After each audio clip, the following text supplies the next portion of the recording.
quick word on what you just heard from him, learning from the Kenyan experience? Well, I think he made some really important contributions. You know, with Kenya, the thing was really about whether the Electoral Commission was fair in declaring the results, because there was this thinking that the Electoral Commission had subverted or had undermined the will of the people, starting from Kibaki's time. You know, so that really is what sparked the whole thing. And then the first time they had this unity government, that finally ended it with Kofi Annan coming in, because it looked as if the EC had overturned the legitimate will of the people. And I think that really is was at the center backdrop for it. Yeah, of what he was saying. Okay, and so, it's not too different from it. So in end of my conversation with you today, quick thing, we've looked at the parts of the former president and the point he's made, what some will call a signpost for the Electoral Commission. But do you think the Electoral Commission has garnered enough public confidence and owned the narrative with 25 weeks or less than 6 months to go to the 2020 elections? This is where I think communication is very, very important. We've seen communication, discourse, language, engagement stop wars, stop conflict, and other things. It is very, very important that the Electoral Commission engenders that kind of trust and belief in that institution.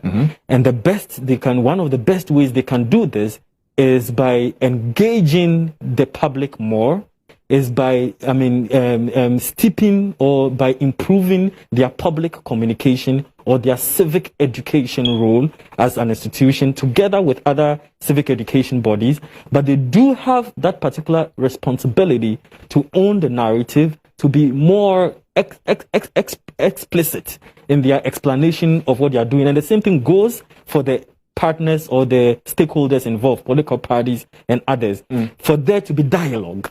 And I believe before it festers or degenerates, I think this is the time or the period where we need to improve and enhance dialogue, to enhance discourse, to enhance deliberation. At the heart of all this are certain principles of democracy which we have decided that we want to practice. Which are? Which are deliberation, making sure that people debate, people engage in discourse, representation, which means that the will of the people is represented and the choice of the people is what at the end of the day is established and not undermined. And also openness and participation, that access is made or improved. Access to voting is not restrictive or narrowed, but rather opened. So we have decided that we are going to practice the system of democracy. And at the heart of this system of democracy is elections. Elections are one of the central signposts of democracy.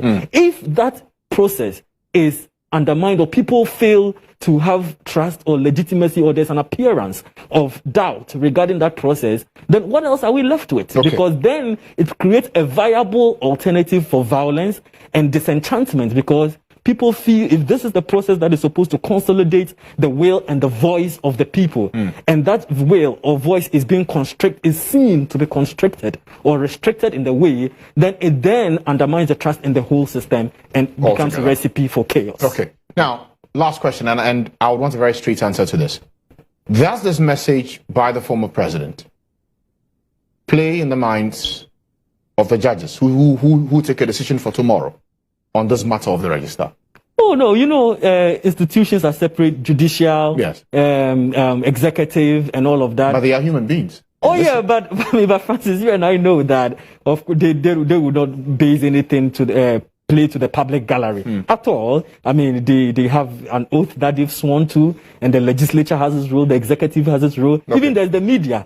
But then I doubt that the judiciary, as circumstance as it is, will be swayed by all this trial in the media sort of that goes on. I think there should be some confidence in our judiciary. Well, thank you for your time. Always a pleasure to speak to you. Dr. Etisikanku, political communication analyst and a senior lecturer at the Ghana Institute of Journalism.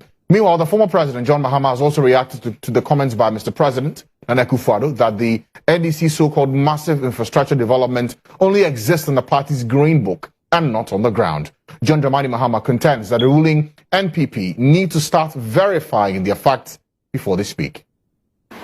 And in these very challenging COVID-19 times, there wouldn't have been the Ghana East Hospital, the Greater Accra Regional Hospital, the University of Ghana Medical Center, the Bank Hospital, the new and modern Tamale Hospital, amongst others. But for the NDC, there would not have been all the interchanges we have at major traffic bottlenecks that have made life easier for commuters and motorists in Ghana. And I also say, but for the NDC, there would not have been Terminal 3, there would not have been Tamale International Airport, there would not have been Kumasi Export Expansion and Terminal, there would not have been Ho Airport, and all the other advances we have made in the aviation sector. Improvements are well documented in the Green Book, and I urge all doubters to get a copy and step into their communities and cross-check if the projects outlined there, the E-blocks, the interchanges, the hospitals, and other transformational projects exist only in that book.